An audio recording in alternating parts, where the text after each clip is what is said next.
And we say you have a good hatchability if you achieve a hatch between 88 and 86.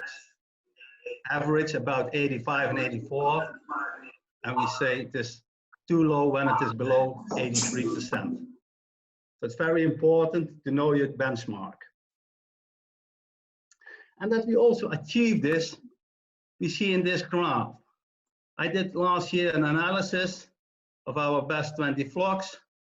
The black line is the standard, and the red line is the hatchability the best flocks have achieved. And you see very clearly they started very well, above our standard, and had a very good persistency all the way through.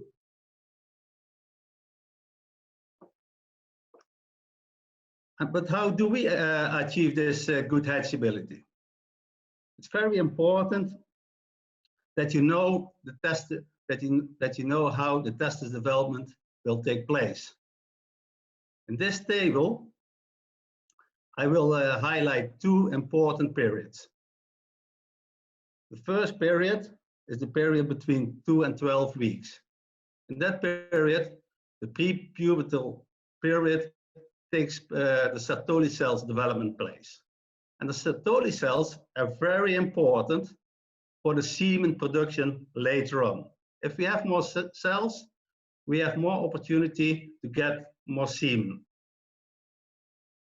So a good development between 2 and 12 weeks is essential for good hatchability.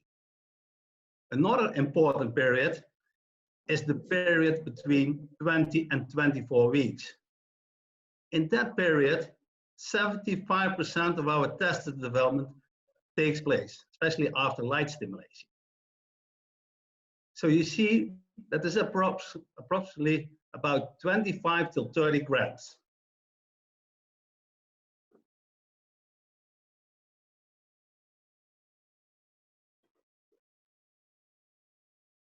So as we have seen in the previous table, an early good start is very important because the male sperm production potential is established at an early age. Males subjected to stress and accompanied by weight stall or weight loss in the first weeks, they will lose reproductive potential.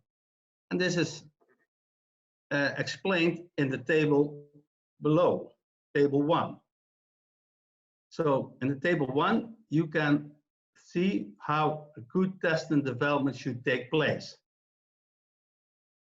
So at 21 weeks, we should have about 0.02% of our body weight as testis weight. And at 28 weeks, we should have 1.17% of our body weight as testis weight. So a good testis weight should be around 47 grams. And this is showed earlier also by Andre, where he showed 48 grams. So very important that you have a good development in that period of your male.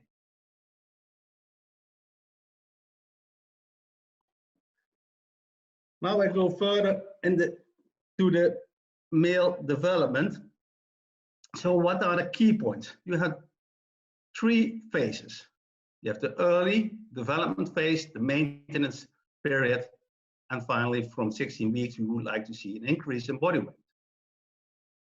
So in your early development, we would like to have a maximum organs growth to maximize our uniformity. And at 4 weeks, we would like to establish a body weight of at least 690 grams. The frame development is for 80% developed in the first 8 weeks. So good early growth is very important, that we get males with long legs and a good development. To stress that and to get a good uniformity, we would like to do a grading at 3-4 weeks. So we can influence that uniformity. the earlier we do this, the more influence we have to get to, the more influence we have on the uniformity. A second grading we would like to do around 8 weeks. And also, if we see at that moment males which are suboptimal, take those out. We don't want to go through with those ones. In the maintenance period, we would like to have weight control. We would like to see that good growth, that those Sertoli cells develop well, but we would like to avoid overweight. Between 15, 16 weeks, we would like to do another grading, and especially a grading on breast conformation. We would like to see males with a breast between 2 to 2.5. I come back to that one later on. And those males also should have a good ring resistance. So just before, so if the males are going to the production house, we should have males with a proper flashing around 2.5. And after in production later on, then we would like to see that the males growing and developing according our standards, so that the testes will develop well.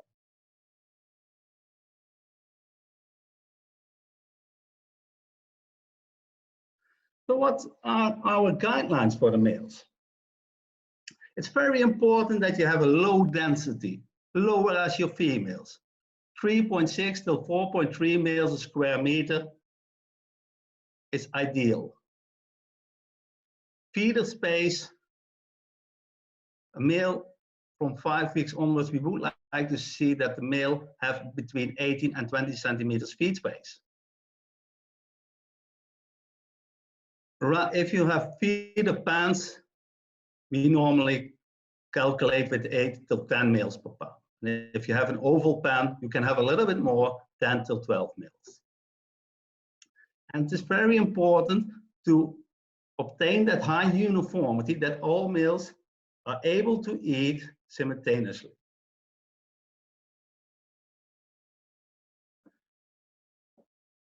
As feed is important, of course, is also water very important. We would like to see less as 10 males per nipple, and that the birds also have to travel less as 3 meters. So they have easily access to the water requirements.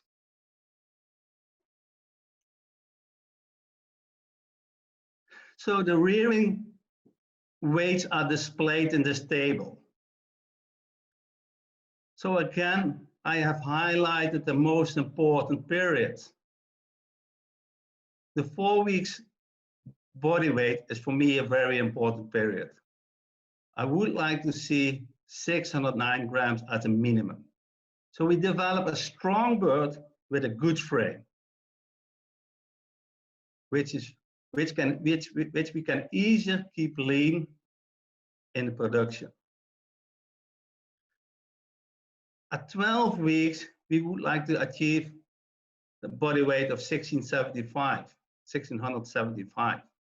And it's important that we have gradually feeding treatments to get a good Sertoli cell development, but also that we also maximize our uniformity. And between 16 and 20 weeks, we have to prepare our males to become productive later on. So we would like to see a higher growth in this period, from 2,190 to 2,795.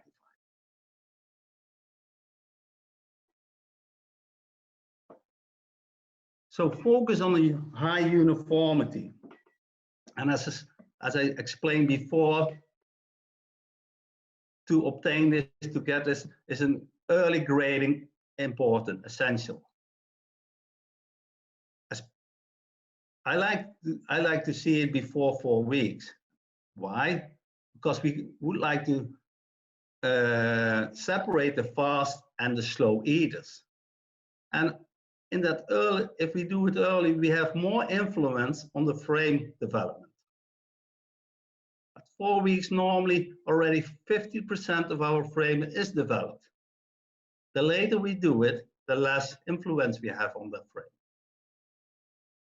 So we maximize our uniform body weight and carcass conformation with the uniform frame size.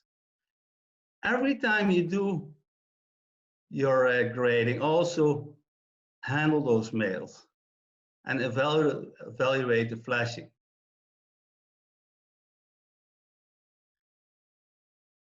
So as I told earlier, around 8 weeks, 80% of our skeleton, at 8 weeks, about 80% of our skeleton is developed. And tall males are easier to keep lean in production and made easier in production with our big females as small ones. Small males get easier, more wide. So if you look to the males, look at how his appearance is. Look at the beak. Is the beak correct? How's the conformation? Are the legs straight? How's the vent? The feathers, the back, the head. There's a lot of criteria where you have to look at. And we would only have first quality males in our production house because they can give us the best hatchability. So here you see a picture of how you look at wing resistance. You would like to have males with good, strong wings. Legs and the toes, are they straight? If we see defects, we cannot use them.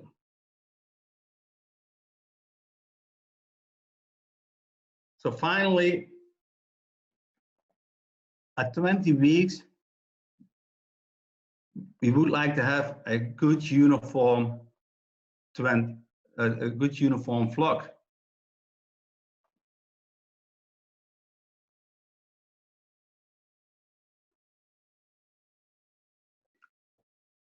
Transfer is always a stress factor for the birds. So a lot of companies, they transfer the males before the females. So the males get acquainted to the house. 3 to 7 days. Also made heavier males with heavier females, and light males with light males. So there's a good sexual synchronization between them. Males at transfer should have good feathering and comb development. And especially the sexual synchronization between females and males is extremely important. We calculate 8 to 9% males in slatted houses, and when you have deep litter houses, you 9 to 10%.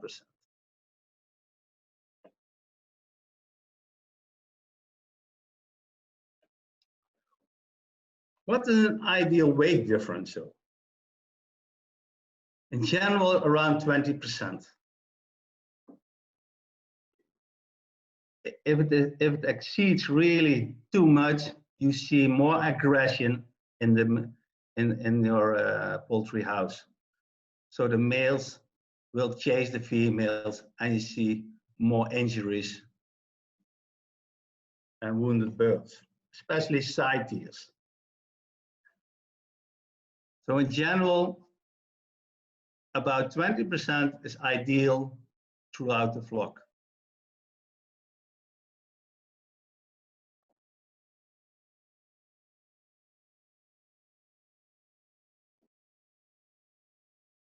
So here you see some examples, what we sometimes observe when the weight differential is too too big. You see males are chasing the females, and you see very aggressive matings. The female is often not ready for it, and the male is too advanced in this case. Or males are chasing the females, keeping them in groups, or the males are scared, the females are scared, and gonna sit on the slats. You see in the right picture an ideal sexual synchronization between females and males. They are mingled well mixed. That is what we would like to achieve.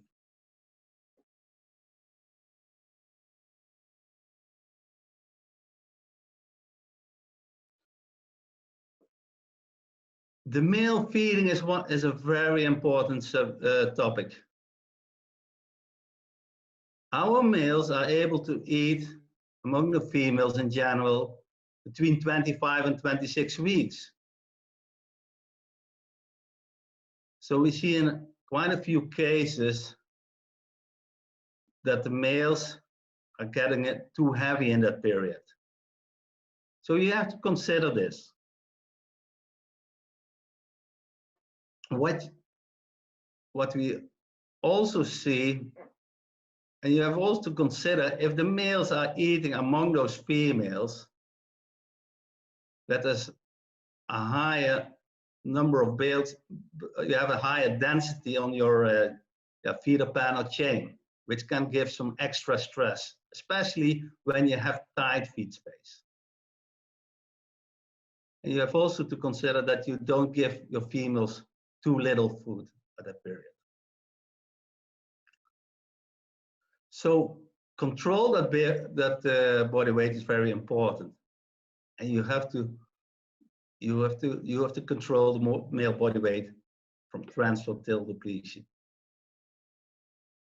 But it's extremely important that males never lose weight or body conditioning, and that's why it is so important that you don't look only to body weight, but also handle those males and flash those males. So feed your males according to body weight and conditioning. And feed enough that they can maintain a male activity.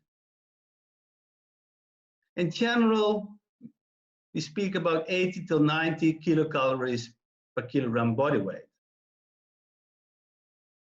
I have in this table shows an example how much feed they should have. The first column, you see the weeks.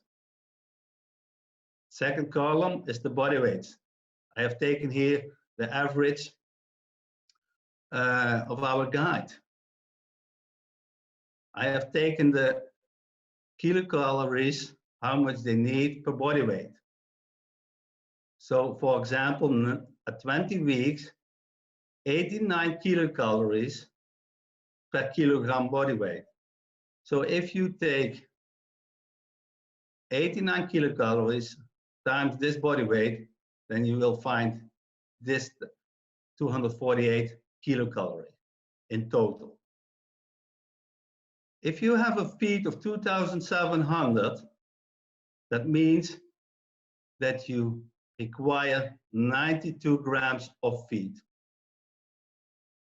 And so you can do this for every week. So for example, if we do this at 50 weeks, the males require 78 kilocalories per kilogram body weight. If we take on this body weight, 4,765, the birds require 370 kilocalories. That means 137 grams of feed if they get a feed of 2,700 kilocalories.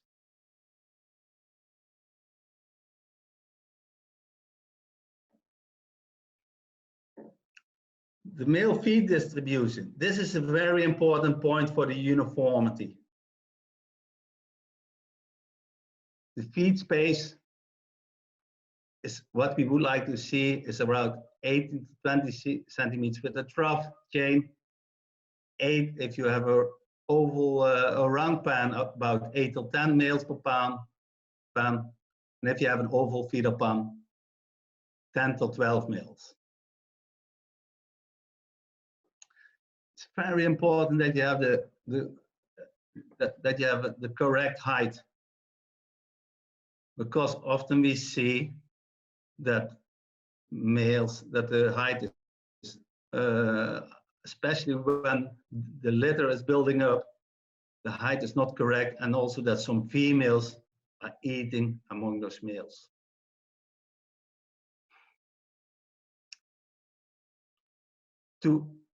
And it's important that you have, if you have a chain, that you have an exclusion grill on the chain, so that the males will be excluded from the female feeder. Till 25, 26 weeks, that will be probably difficult, but afterwards, almost all males should be excluded.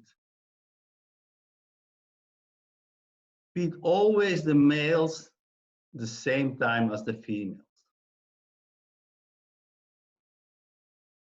If you look to the height, normally we would like to see a height from the litter between 45 centimeters and 50 centimeters.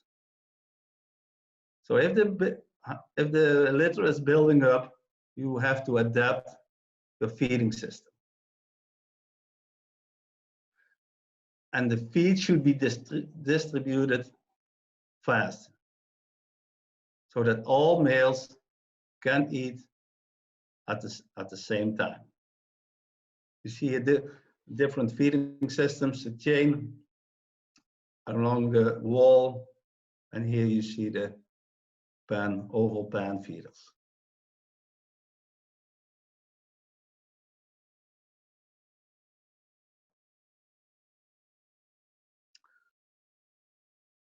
To exclude the males from the female feeder chain, we would like to see a grill of a height of 60 millimeters and a width of 45 millimeters. You can also use a roller bar, but I prefer the grill because with the roller bar, they can often also eat from the side. A little bit, they have more access to that chain. To avoid that males are eating too much in the first weeks after productions, because the comb is not completely developed, the waters are not completely developed. Some companies have installed tubes in the grill. You see that here. So you will make the access for the males more difficult. Another option is to make some kind of ceiling over the grill, so you also cut down the height for the males to enter into the chain. So these are some options what you can do to exclude your males more quickly, and so you have a better control of your male body weight.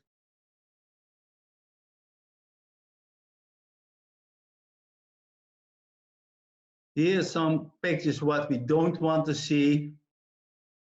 If you have grills and you have not tied them with a tie wrap, they have open pieces and they can steal a lot of feed.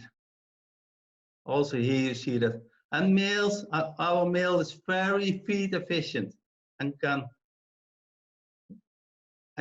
grow a lot in a short period. Again, you see open pieces.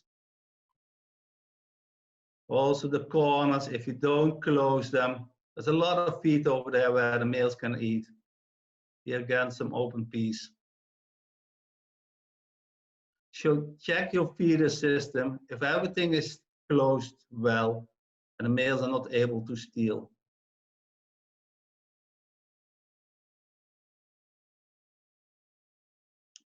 Also some pictures, what we often see. Here you see some females eating in the male feeder pan. And of course, then the males won't get enough feed. And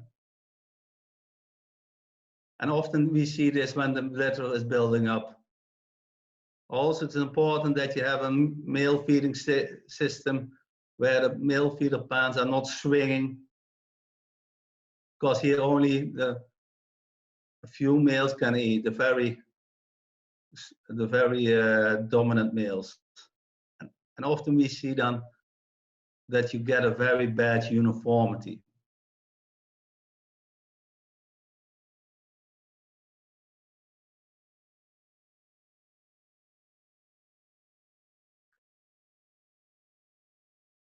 So male weighing and flashing is very important. Do this very regular and monitor the conditioning and the male, and monitor the conditioning and the body weight, which helps you to implement the correct feeding program. Weigh enough males. In general, about 10% of the males should be weighed. Sometimes I see that they only weigh 10, 15 males. But this gives you not a good average of what's happening in your flock. Also, during the weighing, handle your males, look at the body conformation, because the weight is one thing, but the body conformation tells you a lot if the males needs more or less feed or not.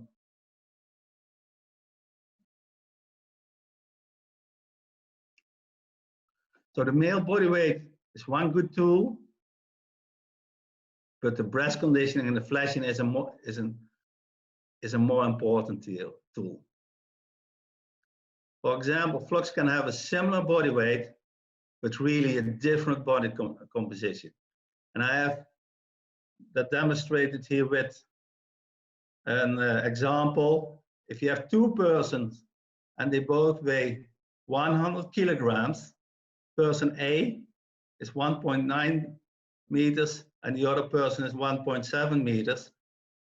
Person A, which is taller, will be of course much leaner as person B. And the same is for males. So males also with longer legs will help us to keep them more lean, to keep them lean.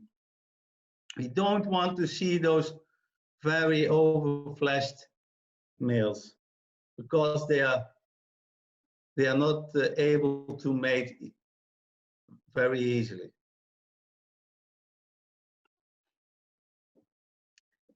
In our guide, we have some we do an explanation of the flashing scores. I have displayed that here. We have flashing score 1 till flashing score 5. So flashing score 1 is really not acceptable. It's a very lean, thin male. Flashing score 2 is also very lean, thin-breasted, and we only want to see them in rear, but we prefer to have a little bit more V-shaped breast like this, number 2.5 we call it. This is the male we would like to see around 20 weeks. A flashing 3 is also a male with a very nice, good flashing. Those two males give us the best hatchability. Later on, when the males get older, we will find some males also with flashing 4. But this should be a low number. And flashing 5, we should avoid. Those males with excessive breast flashing, we should really avoid and take out if we see them.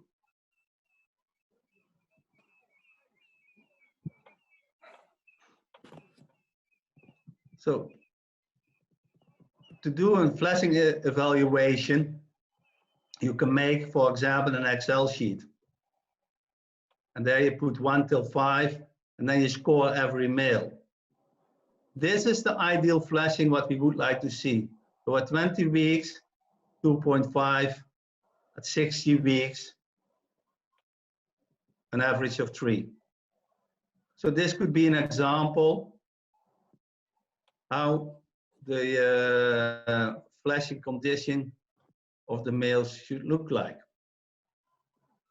It's very important that when the males get older, that the number 2s get less, and that we see a slight increase with number 2.5, number later on to 3, and finally after 35, 40 weeks to number 4. Males should never go back from a 2.5 to a number 2. If males lose body conditioning, they will lose semen production and hatchability potential. And males with a flashing number 1 or 5, we really should avoid in our flock. Take them out when you see those.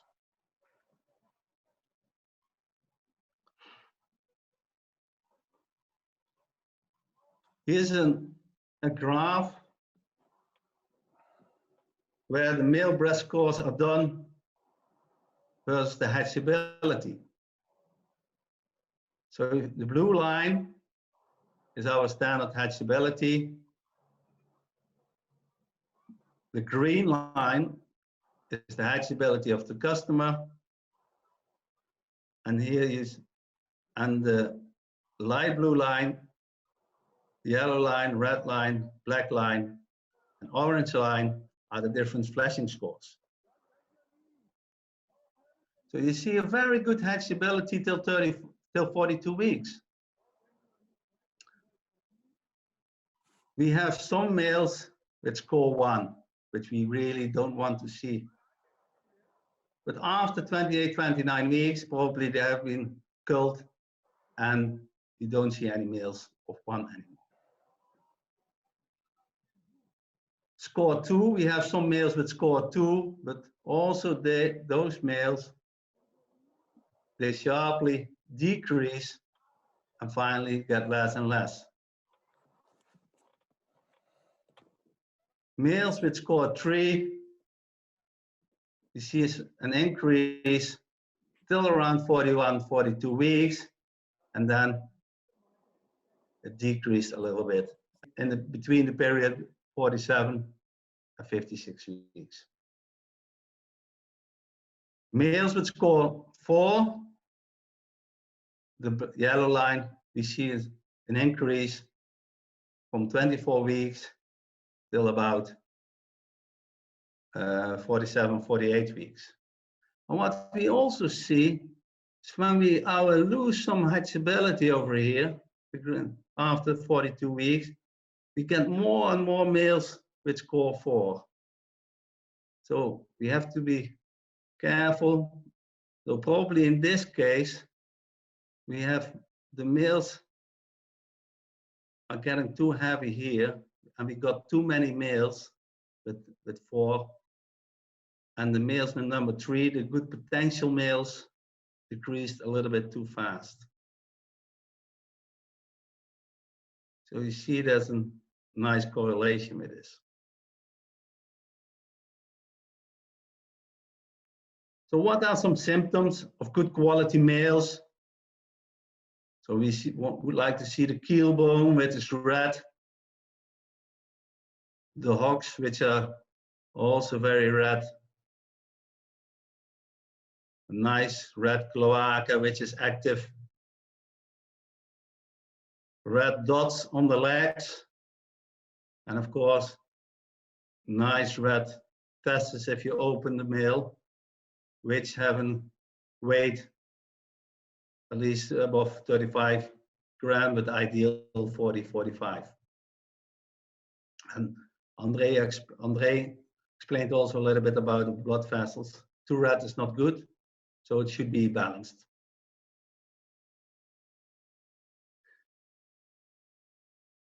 If we see males which are not productive or with defaults, we have to cull those. And it's important that you don't wait too long, but if you see them, take them out. Because if you wait and you take out 1 or 2%, that can give an imbalance in your flock. An example is, for example, parrot here, too long beak, very bad feather quality. Also, you see the comb, it's very pale, purple. Here also males. If you have a very bad litter quality, males will also not be very productive because they lose all the heat to the litter. Here the cloaca, where you see a non-productive male. Bad litter give also, of course, swollen foot pads, foot pad dermatitis. Here you see also an example of some swollen toe.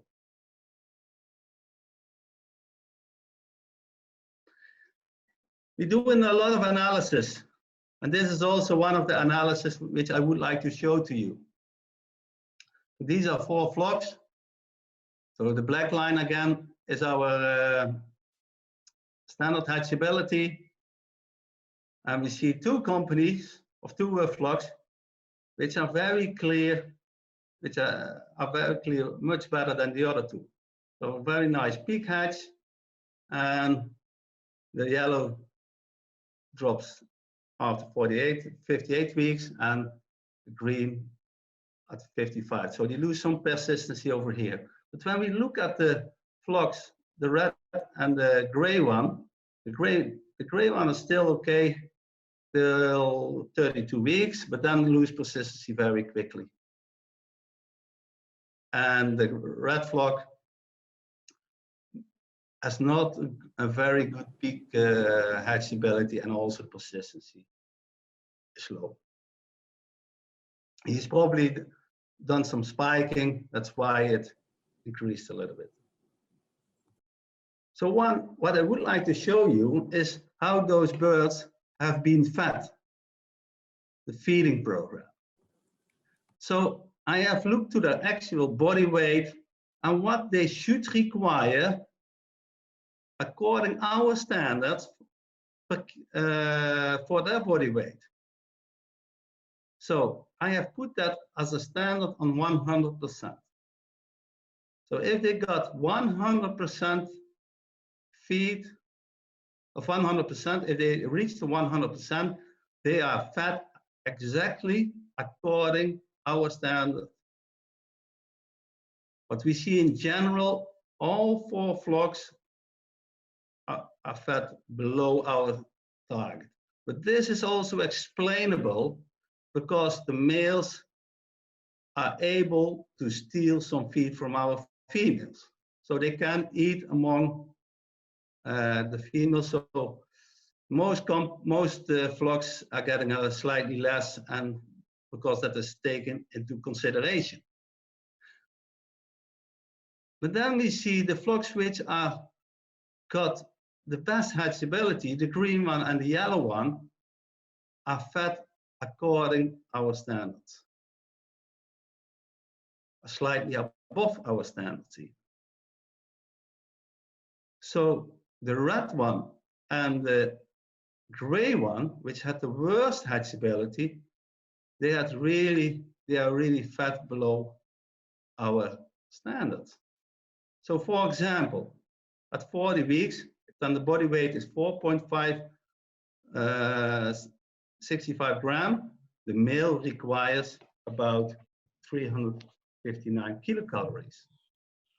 Let's say that's 100%.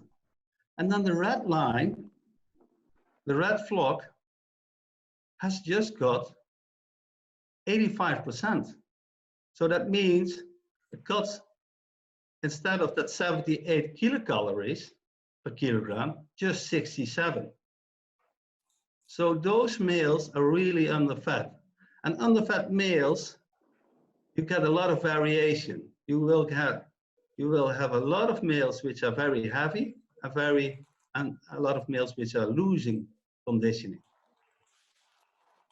So that's why also so important that you do that flashing, and if that flashing is uniform.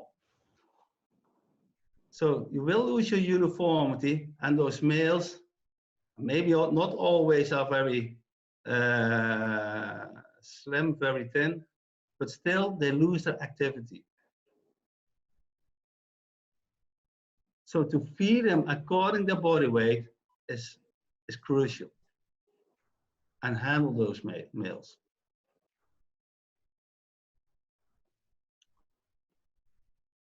So we see a lot of mistakes in our male management. I've put here a few.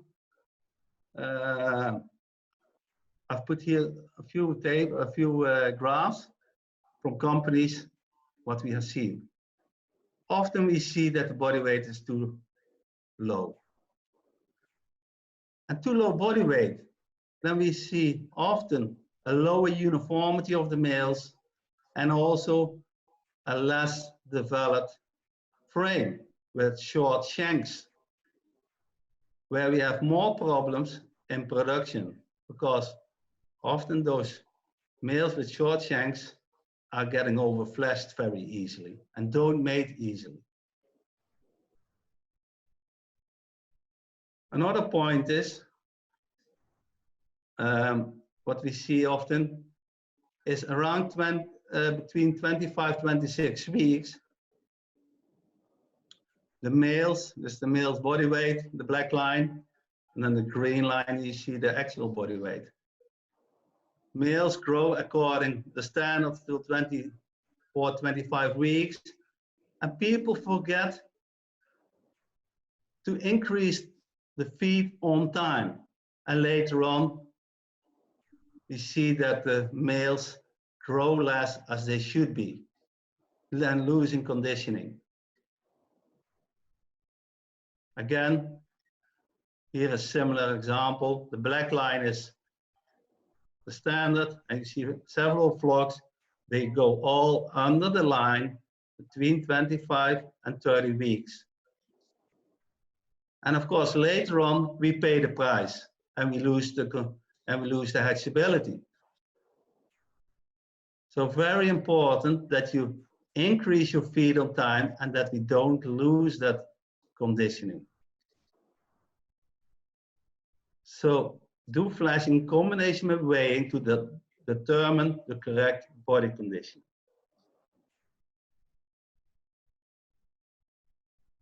Sometimes people see that the males are getting too heavy, and they even drop the feed. And this is, you have to be this is something you never should do. Drop the feed, because the males will react 2 to 3 weeks later on with their body weight. You always have to look to the trend of the body weight. And 2 to 3 weeks later on, normally you will see that the males will stall in body weight or even decrease in body weight. And of course, also the hatchability will be hurt in this case.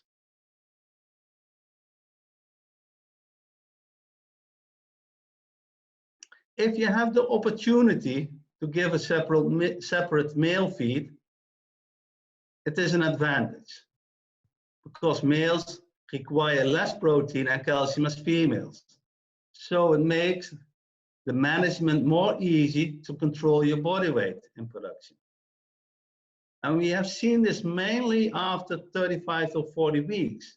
And we have seen that the hatchability improved, the fertility improved, and we could much easier maintain a uniformity, because often we can give higher feed quantities.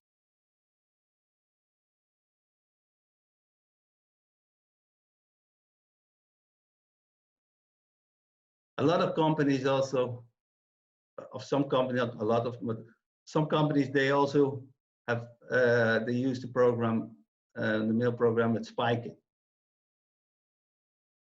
It's of course not a problem solving of the mismanagement. So you can, it doesn't solve all your problems. So to have the correct management in place is crucial. But if your hatchability is lower as your expectations, you can use the spiking. Of course, always take into consideration that this can have some biosecurity issues. But if you would like to do the spiking, it's important you do it correctly. Spike if your males ratio go below 7%, but add not more than 9% to 9%, so maximum 2%. So about 20% of the males you can add. Those spiking males should be able to compete with your males in the flock. So they should be able, in general, at least 25 weeks and have a body weight which is around 4.1 kilogram. And they should be maximum sexual mature. The ideal flashing score for spiking is around number 3. And those males, you have to increase your feed also with 2-3 grams, because they will steal maybe some feed for your females as well.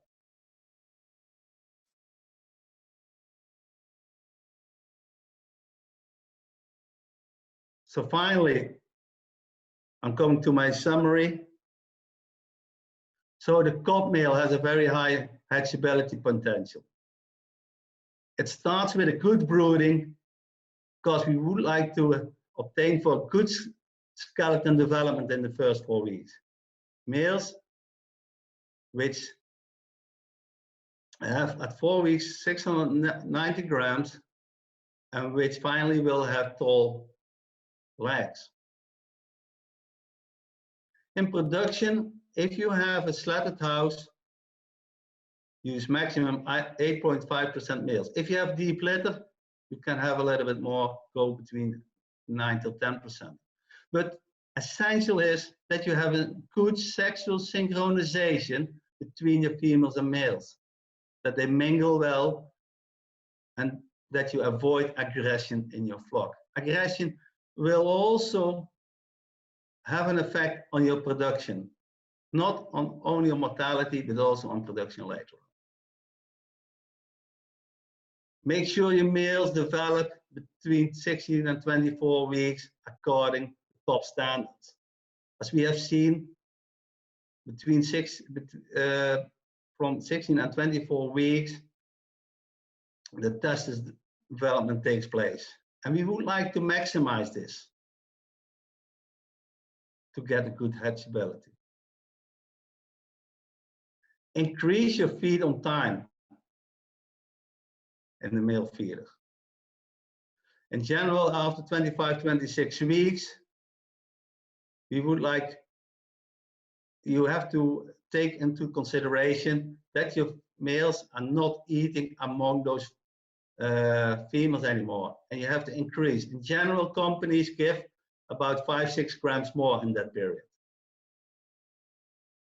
And later on, increase your feed according to the body conditioning and the body weight of your birds, your males.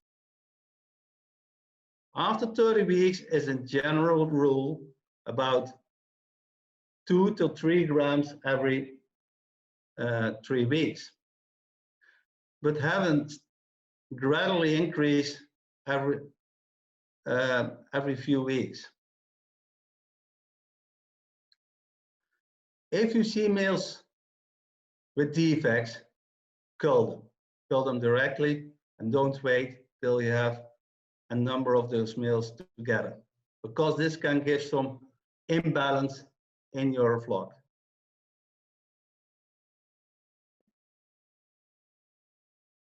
So we have made some posters to get where the most essential things are displayed to get more chicks from the cob male. Maybe you have it, at least it is demonstrated here.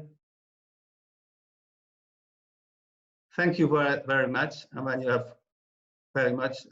have questions, please let me know.